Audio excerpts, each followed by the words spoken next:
ખેડા જિલ્લા પંચાયતની મહીજ બેઠક પર ભાજપના ઉમેદવાર બિનહરીફ બનતા પક્ષમાં ઉત્સાહનો માહોલ. કોંગ્રેસના ઉમેદવારી પરત ખેંચાયા બાદ ભાજપમાં જોડાયા. કોંગ્રેસના રમણભાઈ તડવીએ ઉમેદવારી પરત ખેંચી, જે બાદ નડિયાદ કમલમ ખાતે કેસરીયો ધારણ કર્યો. ભાજપ પ્રદેશ મહામંત્રી અજય બ્રહ્મભટ્ટ, પ્રભારી રમેશ દેસાઈ, જિલ્લા પ્રમુખ નયનાબેન પટેલે કેસરી ખેસ પહેરાવ્યો. મહત્વની વાત છે કે ખેડા જિલ્લા પંચાયતમાં ચૂંટણી પંચના રોસ્ટર મુજબ શિડ્યુઅલ ટ્રાઇબલ બેઠક પ્રમુખ માટે ફેલાયેલ છે.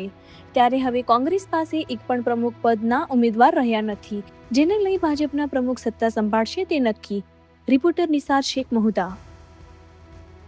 આજે ખેડા જિલ્લા પંચાયતની મહીજ જિલ્લા પંચાયતની સીટના ભારતીય જનતા પાર્ટીના ઉમેદવાર અમારા હિતેશ કુમાર ગુણવંતસિંહ તડવી જેઓ ઉમેદવારી કરી હતી અને એમની સામે કોંગ્રેસના ઉમેદવાર રમણભાઈ તડવી ઉમેદવાર હતા. ભારતીય જનતા પાર્ટીની વિકાસ ધારા પ્રદેશ મોવડી મંડળ માન્ય જગદીશભાઈ વિશ્વકર્માજીના નેતૃત્વ જે પ્રકારે ગુજરાતમાં સ્થાનિક સ્વરાજ્યની ચૂંટણીઓ લડાઈ રહી છે એને જોતા અને કેન્દ્રમાં શ્રદ્ધેય વડાપ્રધાન નરેન્દ્રભાઈ મોદી સાહેબ અને ગુજરાતના મુખ્યમંત્રી માન્ય ભૂપેન્દ્રભાઈ પટેલ સાહેબના નેતૃત્વવાળી સરકારમાં વિકાસ જે થયો છે એને જોઈ અને વિકાસથી પ્રભાવિત થઈ, ભારતીય જનતા પાર્ટીની વિચારધારાને પ્રભાવિત થઈ અને આજે આ રમણભાઈ ભારતીય જનતા પાર્ટીના ઉમેદવારને સમર્થન આપી અને ફોર્મ પાછું ખેંચી લીધું છે અને અમારા ભારતીય જનતા પાર્ટીના ઉમેદવાર બિનહરીફ વિજેતા થયા છે.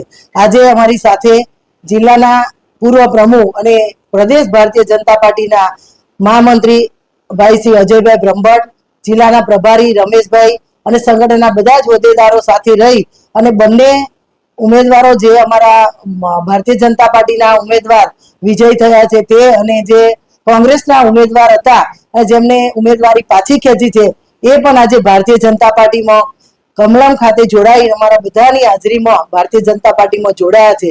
તો આજે ખેડા જિલ્લા માટે સ્થાનિક સ્વરાજ્યની ચૂંટણીમાં આજે પહેલા જ દિવસથી ભગવો લહેરાઈ રહ્યો છે અને આવનારા સમયમાં હજી પણ 3-4 દિવસમાં ઘણી બધી તાલુકા જિલ્લા પંચાયતની સીટો બિનહરીફ થવાની છે એવો મને વિશ્વાસ છે.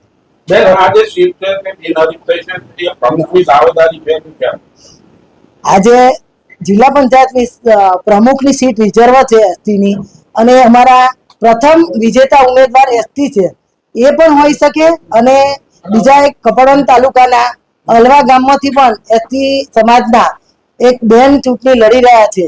એટલે આ બંને એસટી સમાજના ઉમેદવારો ભારતીય જનતા પાર્ટી પાસે છે. કોંગ્રેસ પાસે આ સમાજના ઉમેદવાર નથી, તો આ બંનેમાંથી કોઈ પણ પ્રમુખ હોઈ શકે છે.